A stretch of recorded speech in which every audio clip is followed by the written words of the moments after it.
Hello, how are you guys? Abdul here from Forex Solutions Pro. और आज हम बात करेंगे इन्वर्जन्स के ऊपर।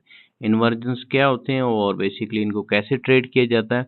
आईसीटी का ये कॉन्सेप्ट है और ट्री ट्रेडर्स की प्रेजेंटेशन है, ट्री ट्रेडर्स की पीडीएफ है। अगर आपको ये चाहिए तो इनका लिंक चैनल के डिस्क्रिप्शन वीडियो के सॉरी डिस्क्रिप्शन में आ रहा होगा, आप इनको सब्सक्राइब कर सकते हैं।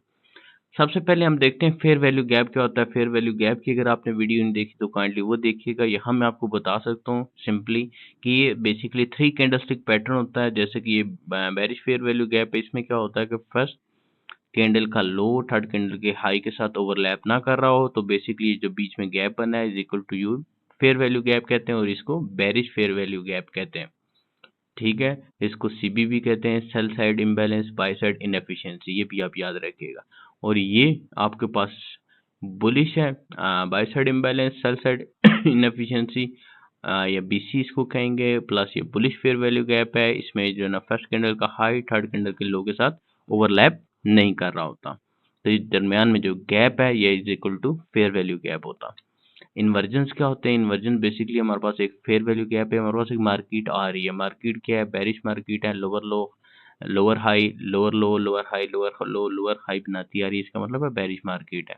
अब हमारे पास एक गैप मौजूद है इज इक्वल टू ये फेयर वैल्यू गैप है। कौन सा फेयर वैल्यू गैप मौजूद है हमारे पास? बेरिश फेयर वैल्यू गैप मौजूद है, ये सीबी मौजूद है। अब इसको मार्केट अगर इससे ऊपर क्लोज हो जाती है, जैसे कि ये क्लोज हो गई है, तो इसने इस फेयर वैल्यू गैप को रिस्पेक्ट नहीं किया, तो बेसिकली ये इज इक्वल टू क्या बन गया आपके पास? ये फेयर वैल्यू गैप जब भी मिटिगेट होगा या फिल हो जाएगा तो बेसिकली आपके पास इन्वर्जन कहलाएगा। अब हमारे पास ये फेयर वैल्यू गैप से मार्केट ने इन्वर्जन कर लिया है और ये फेयर वैल्यू गैप बाद में हमारे पास एज अ सपोर्ट यूज होगा प्राइसेस को अप जाने में, यही फेयर वैल्यू गैप। कैसे? ये हम इस फेयर वैल्यू गैप को जब एक्सटेंड कर लेंगे और मार्कआउट कर लेंगे कि मिटिगेट हो गया, इसके ऊपर मार्केट ने क्लोजिंग कर ली है, इन्वर्जन हो गया, इन्वर्जन के बाद मार्केट ये देखें मार्केट ने इस फेयर वैल्यू गैप को कितने परफेक्टली रिस्पेक्ट किया है। रिस्पेक्ट करने के बाद मार्केट ने इसको अगेन टेस्ट किया और अप चली गई है। तो ये बेसिकली जो फेयर वैल्यू गैप था, ये जब भी इसके ऊपर मार्केट जाके क्लोज हुई है तो ये बेसिकली इन्वर्जन हो गया। इन्वर्जन के बाद ये जो ओल्ड फेयर वैल्यू गैप था ये इसने एज अ सपोर्ट का काम किया और मार्केट इससे ऊपर चली गई है। अब यहाँ पे एक चीज़ आपको और बताई थी फेयर वैल्यू गैप के लेक्चर में कि कॉन्सिक्वेंट इंक्रोचमेंट, वो क्या होता है कि 50% of the fair value gap, 50% level, ये आप गेन बॉक्स की मदद से भी लगा सकते हैं, फिब की मदद से भी लगा सकते हैं। जो भी इसका 50% लेवल बनेगा, 0.5% लेवल इज इक्वल टू ये कॉन्सिक्वेंट इंक्रोचमेंट है। इसका क्या किरदार होता है फेयर वैल्यू गैप में? इसका बड़ा अहम किरदार होता है। फेयर वैल्यू गैप के लेक्चर में भी बताया था आपको, यहाँ पे भी बताता हूँ कि मार्केट अगर इसको टेस्ट करती है, टेस्ट करने के बाद मार्केट अप क्लोज हो जाती है इसके 50% लेवल कॉन्सिक्वेंट इंक्रोचमेंट के ऊपर, तो मार्केट के अप जाने के चांसेस और मार्केट अप चली जाएगी कहाँ पे? बाय साइड लिक्विडिटी पे। लेकिन इसके अगेंस्ट में मार्केट अगर क्लोज होती है इसके 50% लेवल के नीचे, जो कि अभी हमारे पास फेयर वैल्यू गैप मौजूद है, लेकिन ये मार्केट इस 50% के नीचे क्लोज हो जाएगा, तो मार्केट में बहुत ज़्यादा चांसेस है कि मार्केट रिवर्स कर गई है, इन्वर्जन कर गई है। आपका फेयर वैल्यू गैप जो है वो मार्केट ने रिस्पेक्ट नहीं किया और मार्केट आपसे डाउन चली गई है, मार्केट डाउन चली गई है इस तरह। तो बेसिकली हमारे पास इन्वर्जन में अगर मार्केट 50% लेवल से नीचे क्लोज हो जाए तो नेक्स्ट कैंडल भी मोर प्रोबेबली उस फेयर वैल्यू गैप से नीचे ही देगी। ओल्ड सीबी और ओल्ड बीसी मैंने आपको बताया था यही कि सीबी जो है ये हमारे पास है sell side imbalance by side inefficiency. In simple आप इसको जो है वो क्या बोल सकते हैं? Bearish fair value gap. जब भी ये मिटिगेट होगा इसके ऊपर इन्वर्जन आएगा, मार्केट इससे ऊपर क्लोज होगी, तो ये एज अ सपोर्ट काम कराएगा और मार्केट की प्राइसेस को ऊपर पुल करेगा। ये ऊपर गया, नेक्स्ट हमारे पास फेयर वैल्यू गैप कहाँ मौजूद है? ये मौजूद है next fair value gap. Market में आप देखेंगे कितने परफेक्टली इसने ये मार्केट ने इसको हिट किया है इस फेयर वैल्यू गैप को। जब इससे ऊपर क्लोज हुई है तो इसको देखें एज अ सपोर्ट काम कर रही है मार्केट और मार्केट फर्दर ऊपर चली गई है। तो ये इस तरह काम करते हैं ओल्ड सीबी ओल्ड बीसी और जो फेयर वैल्यू गैप्स होते हैं। चलते हैं चार्ट पे और फिर देखते हैं इसकी एग्जांपल्स को। जी, तो हमारी जो पहली एग्जांपल है वो है गोल्ड की। गोल्ड का चार्ट है ये 5 मिनट्स का। 5 मिनट में देखते हैं हमारे पास एक इंपॉर्टेंट लेवल मौजूद है, मार्केट इसके ऊपर इन्वर्जन देती है कि नहीं। फेयर वैल्यू गैप को मैं मेंशन कर लेता हूँ, हमारे पास एक फेयर वैल्यू गैप है। मार्केट इस टाइम जो है ना वो इस इंपॉर्टेंट लेवल के करीब पहुंच के कैसे रिएक्ट करती है उसको देखते हैं। ये हमारे पास एक फेयर वैल्यू गैप था, इसको हमने मेंशन कर लिया है। मेंशन करने के बाद देखते हैं कि मार्केट ये इसने लिक्विडिटी को टच किया है, बाय साइड लिक्विडिटी क्लियर करने के बाद अभी देखते हैं मार्केट इस फेयर वैल्यू गैप में आती है, इसको क्लोज हुआ है, यहाँ पे चेंज ऑफ स्ट्रक्चर करती है, क्या करेगी मार्केट। मार्केट ने ये देखें एक लो बनाया है, स्विंग हाई था, स्विंग लो था, हमारे पास स्विंग लो बन गया। इसके बाद देखते हैं कि मार्केट जो है वो इसको क्लियर करती है और कैसे रिस्पेक्ट करेगी। ये देखिए मार्केट जो है ना, इसको सेल साइड यहाँ पे मार्केट स्ट्रक्चर अगर इसने शिफ्ट की है तो आप देखेंगे कि हमारे पास जो है वो सॉरी ये इसका मार्केट स्ट्रक्चर शिफ्ट हुआ है। तो अभी ये देखेंगे कि हमारे पास एक इम्बैलेंस मौजूद है यहाँ पे, और ये देखिए मार्केट यहाँ पे आ गई है।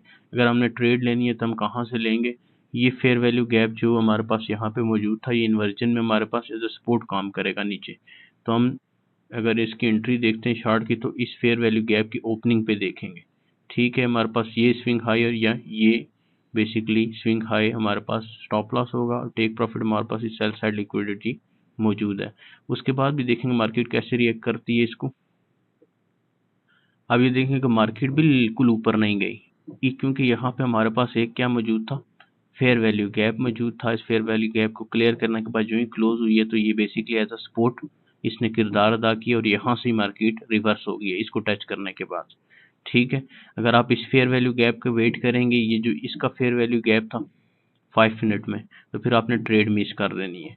ठीक है, हमारे पास जब ये बैक एंड पे आप देख रहे होते हैं कि ये अब हमारे पास फेयर वैल्यू गैप मौजूद था, इसने इन्वर्जन कर लिया है, इन्वर्जन के तौर पे यहाँ से ही आपकी एंट्री बनती है। फिर हमारे पास एक फेयर वैल्यू गैप यहाँ पे मौजूद है। ठीक है, अब देखेंगे मार्केट इसको कैसे क्लियर करती है। ये मार्केट आई है, इसने इसको क्लियर किया, क्लियर करने के बाद देखेंगे कि अगर आपकी एंट्री कहाँ बनेगी। इसकी एंट्री बेसिकली ये फेयर वैल्यू गैप की ओपनिंग थी, यहाँ पे आपकी एंट्री बननी है शॉर्ट की, यहाँ पे। तो बेसिकली टारगेट आपने 2 आवर कम से कम देना है। अगर आप वेट करेंगे ये मार्केट के मार्केट ऊपर जाएगी, ऊपर जाके इस फेयर वैल्यू गैप को फिल की, क्योंकि ये आपके पास लेफ्ट साइड पे आपने जब भी देखना है तो आपके पास ये एक फेयर वैल्यू गैप मौजूद था। ये इस फेयर वैल्यू गैप की ये कॉन्सिक्वेंट इंक्रोचमेंट रेड लाइन है, ये मैंने आपको लगाना दिखा देता हूँ कि फेयर वैल्यू गैप जब भी आप इसको सिलेक्ट करते हैं और आपने फेयर वैल्यू गैप लगाना है, एक तरीका ये है, आप इसी के ऊपर क्लिक करें और ये मिडल लाइन को आप सेलेक्ट कर लें। ठीक है, तो ये बेसिकली आपका क्या फेयर वैल्यू गैप निकल आएगा, सॉरी कॉन्सिक्वेंट इंक्रोचमेंट निकल आएगा। इसके अलावा जो दूसरा तरीका कार होता है वो आप फिब रखें, फिब जो है वो स्विंग हाई से लो से हाई तक रख लें। ये आपके पास कॉन्सिक्वेंट इंक्रीजमेंट इसका 50% लेवल है। अभी मैं इसमें गेन बॉक्स से आपको दिखा देता हूँ, ये मेरे पास गेन बॉक्स लगा हुआ है, डिस्काउंट प्रीमियम के लिए यूज़ करते हैं। ये बेसिकली इसका रेड ग्रीन लाइन इसकी मैंने सेट की है, इसकी सेटिंग भी आपको बता देता हूँ। 0, 1 और 0.5 का लेवल आपने ऑन कर लेना है, तो आपको जो 50% का लेवल बनेगा ये कॉन्सिक्वेंट इंक्रोचमेंट बनेगा। लेकिन सबसे ईजी तरीका जो मैं यूज़ कर रहा हूँ वो यही होता है कि आप फेयर वैल्यू गैप को इस बॉक्स को जब मेंशन कर रहे होते हैं तो इसके ऊपर ही जो है वो आप क्लिक करें 50% लेवल को, मिडल लाइन को सॉरी, तो ये आपके पास मिडल लाइन आ जाती है जो कि 50% लेवल होता। तो यहाँ से अगर आपकी एंट्री बनती है, ये आपके पास सेकंड एंट्री थी, ये इसको मैं यहाँ पे ले जाता हूँ, तो यहाँ से आपके पास ये देखिए मार्केट ने आपको एंट्री दी है। ठीक है, अब हमारे पास जो है ना नेक्स्ट फेयर वैल्यू गैप ये मौजूद है, इसको देखते हैं कि मार्केट रिस्पेक्ट करती है कि नहीं, इन्वर्जन के तौर पे इसको यूज़ करेगी नहीं यूज़ करेगी। और ये जब भी यूज़ हो रहे होते हैं, अगर ये क्लियर नहीं हो रहा तो एज अ सपोर्ट यूज़ होंगे। ठीक है, अगर ये स्किन डाउन क्लोज हो जाती है फिर एज अ रेजिस्टेंस यूज होंगे। अब मार्केट देखें एज अ सपोर्ट यूज हुआ है ये फेयर वैल्यू गैप। ठीक है, मार्केट ने एकदम रिएक्शन दिया और मार्केट वापस ऊपर गई है। ऊपर आपके पास दूसरा फेयर वैल्यू गैप था जो एज अ रेजिस्टेंस यूज हो रहा है, और ये देखें कि मार्केट ने अगेन ये वाला फेयर वैल्यू गैप टेस्ट किया है। अगर आप एंट्री मिस की थी तो फिर आपको मिली है। बेसिकली ये फेयर वैल्यू गैप क्या यूज हो रहा है, एज अ रेजिस्टेंस। जब तक इसके नीचे मार्केट क्लोज नहीं होगी ये एज अ सपोर्ट यूज होगा, देन क्लोज होने के बाद एज अ रेजिस्टेंस यूज होने लग जाएगा। और मार्केट देखें, मार्केट ने दोबारा रिस्पेक्ट किया है। अभी ये जो है मार्केट, अभी मैं इसको थोड़ा रिमूव करता हूँ, क्लीन चार्ट करता हूँ। अभी ये देखें मार्केट्स के नीचे क्लोज हो गई है, तभी हमारे पास ये एक फेयर वैल्यू गैप था जिसको देखते हैं मार्केट रिस्पेक्ट करती है या नहीं। नेक्स्ट कैंडल में आप देखेंगे क्लोजिंग के बाद मार्केट ने इसको रिस्पेक्ट किया है। ठीक है, अगर आपके पास शॉर्ट की एंट्री है तो आप यहाँ से शॉर्ट की एंट्री लेंगे स्विंग हाई से, अगर आप ट्रेड मिस कर रहे हैं तो फिर हमारे पास जो बनती है सेल साइड लिक्विडिटी ये है। इसके नीचे फिर आप देखेंगे कि आपके पास ये इक्वल लो पाएगी, इसके नीचे फिर सेल साइड लिक्विडिटी ये है। और इसके बाद आपने टारगेट प्रोजेक्शन करनी है तो आप फिब की मदद से कर सकते हैं। अगर आपका मिनिमम 1/2 नहीं बन रहा तो फिर आप फिब की मदद से प्रोजेक्शन करते हैं। फिब की मदद से प्रोजेक्शन जो है वो कैसे होती है, मैंने आपको बताया था कि जो इसकी मैनिपुलेशन लैग होती है इसको आप प्रोजेक्ट करेंगे जब भी, और इसको ये -2 -1 -2.5 माइनस ये आप लगाएंगे तो आपके पास ये बेसिकली टारगेट प्रोजेक्शंस आते हैं। ये टारगेट प्रोजेक्शन यहाँ पे ये 2 और 2.5 का एरिया आ रहा है तो इसको यहाँ पे बेसिकली लगा सकते हैं। खैर ये इसकी अलग से वीडियो आपके पास मौजूद है, वो आप देख सकते हैं। तो ये बेसिकली यहाँ पे मैं इन्वर्जन बता रहा हूँ आपको, ये इन्वर्जन के तौर पे देखें यूज़ हुआ है। और अभी देखते हैं मार्केट ने आपका टारगेट अचीव कर लिया। तो बेसिकली ये एक आपको पूरा साइकिल दिखाया है कि मार्केट ने जो ओल्ड बीसी थे, ओल्ड जो है ना by side imbalance, sell side inefficiency थी, जो ओल्ड फेयर वैल्यू गैप थे, बुलिश फेयर वैल्यू गैप, उनको कैसे रिस्पेक्ट करती है ये और कैसे ट्रेड करती है। तो ये एक एग्जांपल आपको और बुलिश साइड पे देता हूँ जिसमें सेल साइड इम्बैलेंस हो, और फिर इंशाल्लाह आप अपने चार्ट पे देखिएगा, आपको समझ आ जाएगी। जी, तो हमारी जो नेक्स्ट एग्जांपल है वो गोल्ड 1 मिनट चार्ट में है। हमारे पास एक सेल साइड लिक्विडिटी लेवल था और यहाँ पे मार्केट पहुंच चुकी है इस टाइम। और हमारे पास जो नेक्स्ट अभी लेवल पड़ा हुआ है वो बाय साइड लिक्विडिटी का पड़ा हुआ है यहाँ पे। जो हमारा टारगेट है स्टेटस के बाद कि मार्केट यहाँ पे जाएगी। अब हम देखते हैं कि सेल साइड बेसिकली यहाँ पे हमने देखना है इन्वर्जन्स कैसे रिस्पेक्ट होंगी मार्केट में। अभी देखेंगे कि मार्केट जो है ये हमारे पास एक छोटा सा फेयर वैल्यू गैप मौजूद है जिस लो के नीचे इनने स्वीप की है। उसके बाद हमारे पास जो है वो यहाँ पे ये एक फेयर वैल्यू गैप मौजूद है जिसको हम मेंशन कर लेते हैं। ये हमारे पास बेसिकली 5 मिनट चार्ट है, सॉरी 1 मिनट। और उसके बाद हमारे पास एक फेयर वैल्यू गैप ये मौजूद है। ये रेड लाइन बेसिकली इसकी कॉन्सिक्वेंट इंक्रोचमेंट है। उसके बाद हमारे पास एक फेयर वैल्यू गैप यहाँ पे मौजूद है। 1 मिनट का चार्ट है ये, 1 मिनट चार्ट में मैं इसको मेंशन कर रहा हूँ। 1 मिनट चार्ट में ये हमारे पास फेयर वैल्यू गैप है। उसके अलावा एक छोटा सा फेयर वैल्यू गैप यहाँ पे, और ये एक फेयर वैल्यू गैप अभी बना है। इसको हम देखेंगे कि मार्केट कैसे रिएक्ट करती है। मार्केट सडनली अप गई है, अप जाने के बाद जो है देखेंगे मार्केट ने मार्केट स्ट्रक्चर शिफ्ट की है। स्ट्रक्चर शिफ्ट के बाद देखते हैं, इसके बाद हमारे पास जो है ना वो कैसे जो प्रीवियस हमारे पास जो है वो बीसीज हैं वो कैसे by side imbalance, sell side inefficiency, sell side imbalance भी हैं। जो sell side imbalance, by side inefficiency है, इनको कैसे रिस्पेक्ट करते हैं। और ये मार्केट ने इसको टेस्ट किया है। टेस्ट करने के बाद देखेंगे कि मार्केट जो ही नहीं इस फेयर वैल्यू गैप को क्लियर किया है, मार्केट की स्पीड रुकी और मार्केट ने इसको रीटेस्ट किया। रीटेस्ट करने के बाद हमारे पास अगर ये टारगेट है तो हम यहाँ से ट्रेड ले सकते हैं। हमारे पास मजीद जो है वो यहाँ पे फेयर वैल्यू गैप मौजूद है। ये एक फेयर वैल्यू गैप हमारे पास बना है और इसके नीचे हमारे पास ये फेयर वैल्यू गैप है। मार्केट सडनली डाउन गई है और सडनली अप गई है। अब ट्रेड लेने का तरीका तो ये है कि आप यहाँ से इसके पीडी रेस को लाइन करें, लेकिन हमारे पास यही मौजूद है और इसके साथ ये मौजूद है। लेकिन मार्केट ने इसको क्लियर करने में रिस्पेक्ट करती है कि नहीं। और ये देखें कि मार्केट जो है नया हाई बना गई है। तो ये जो बेसिकली था इस सीबी को मार्केट ने परफेक्टली देखें आप के रिस्पेक्ट की है। इस फेयर वैल्यू गैप में मार्केट आई नहीं है। अगर आप यहाँ से ट्रेड का वेट करते तो आप ट्रेड को मिस कर लेते। तो ट्रेड लॉन्ग आपने यहाँ से करनी है, कॉन्सिक्वेंट इंक्रोचमेंट के ऊपर से करेंगे। और इसका जो स्टॉप लॉस है वो बेसिकली यहाँ पे स्विंग लो पे आएगा, ये जो कि बहुत बड़ा स्टॉप लॉस है। फिर आपको टारगेट प्रोजेक्शन बढ़ानी पड़ेगी। ये बेसिकली 0.6 का जो कि प्रेफर ही नहीं करते हम कि हम इतने पे ट्रेड लें। तो ये बेसिकली अभी भी 50% के लेवल पे तकरीबन मौजूद है। फिर कॉन्सिक्वेंट इंक्रोचमेंट पे भी ट्रेड नहीं बन रही है तो फिर आप ट्रेड छोड़ देंगे, या तो फिर इसका स्टॉप लॉस जो है इस फेयर वैल्यू गैप से नीचे रखेंगे आप, जो कि थोड़ा रिस्की है। ठीक है, यहाँ पे आपकी 1.89 के, या फिर आप टारगेट प्रोजेक्शन में आपका टारगेट जो नेक्स्ट बाय साइड लिक्विडिटी है उसको करेंगे। ये जो यहाँ पे पड़ी हुई है, यहाँ पे है, यहाँ पे ये आपके पास एक है और ये आपके पास दूसरी है, तब जाके आपकी ट्रेड बनती है, अदरवाइज आपकी ट्रेड ये बनती नहीं। इसको जो है वो बाय साइड लिक्विडिटी। अब बेसिकली हमारे पास एक ट्रेड थी, यहाँ पे हम इन्वर्जेंस देख रहे हैं। इन्वर्जेंस में आप देखेंगे कि ये फेयर वैल्यू गैप भी इसको रेजिस्ट कर रहा है, लेकिन अगर जो ही ये क्लियर होगा तो मार्केट फिर हमें क्या देगी, एक और एंट्री देगी, तो इसको फिर रिस्पेक्ट एज अ सपोर्ट करेगी। अभी इसको रिस्पेक्ट कर रही है, देखें रेजिस्टेंस में अभी तक क्लियर नहीं हुआ, अभी जाके मार्केट में ये क्लियर हुआ है। अभी मैं नेक्स्ट एंट्री लगाऊंगा अगर, तो नेक्स्ट एंट्री में मुझे ये इसको सीबी को रिस्पेक्ट करना चाहिए। पेरिस फेयर वैल्यू गैप को जो लेफ्ट साइड पे मौजूद है इसको रिस्पेक्ट करके मार्केट को नेक्स्ट जाना चाहिए।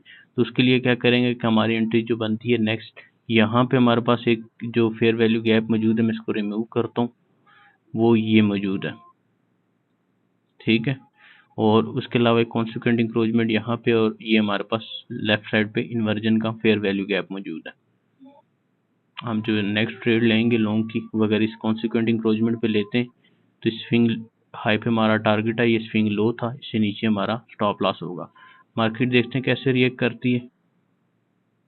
और ये देखिए मार्केट जो है ना, इस फेयर वैल्यू गैप में वापस नहीं आई, मार्केट इसी को ही इसने रिस्पेक्ट किया, इसके कॉन्सिक्वेंट इंक्रोचमेंट को, मार्केट वापस अप साइड पे जाने लगी है, ठीक है। और नेक्स्ट आपके पास ये मैंने फेयर वैल्यू गैप मेंशन किया था, आप ये देखेंगे कि मार्केट ने यहाँ से इसको कैसे, जब इसको क्लोज, इससे ऊपर क्लोज होगी तो एज अ सपोर्ट का काम करेगी, जब इससे नीचे है मार्केट इसको टच करेगी तो एज अ रेजिस्टेंस काम किया और मार्केट वापस आई है। यहाँ पे थोड़ा जूम करते हैं, जूम करके देखते हैं, अब इसको भी रिमूव कर देते हैं। और नेक्स्ट जो हमारे पास एक फेयर वैल्यू गैप बना हुआ है M1 में, वो हमारे पास ये बना है न्यू आई बनाने के बाद। इसको देखें मार्केट ने कितनी परफेक्टली हिट की है। उसके बाद हमारे पास जो रेजिस्टेंस का फेयर इन्वर्जन का फेयर वैल्यू गैप है वो यहाँ पे मौजूद है। उसके बाद जो है ना हमारे पास एक फेयर वैल्यू गैप के ऊपर मौजूद है। अभी देखते हैं मार्केट इसके ऊपर क्लोज होती है नहीं, अगर इसको रिस्पेक्ट करेगी तो इसके ऊपर क्लोज होना चाहिए मार्केट को,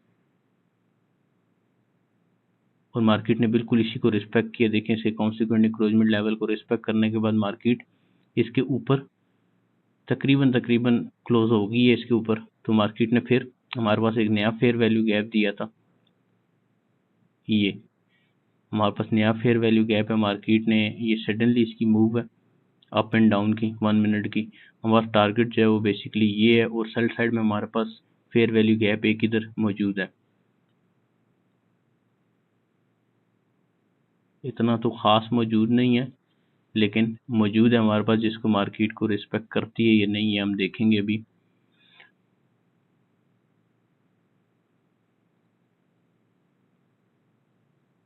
ये देखें मार्केट जो है वो हमारे बेसिकली टारगेट को अचीव कर गई है। बाय साइड लिक्विडिटी जो हमारा फर्स्ट टारगेट था उसको अचीव किया है मार्केट ने, जो है वो इस फेयर वैल्यू गैप के जो कि इतना स्ट्रांग नहीं था, क्योंकि मार्केट के पहले ऊपर क्लोज हो चुकी थी। तो ये बेसिकली हमारे पास इस तरह इन्वर्जन में जो आपके प्रीवियस लेफ्ट साइड पे आपको जो है वो दिख रहे होते हैं fair value gap, sell side imbalance, by side inefficiency, वो इस तरह रिस्पेक्ट हो रहे होते हैं। मैं उम्मीद करता हूँ आपको समझ आ गई होगी। मज़ीद आप अपने चार्ट्स भी देखिएगा और इस चीज़ को समझिएगा तो इंशाल्लाह आपको समझ आ जाएगी। Thank you very much.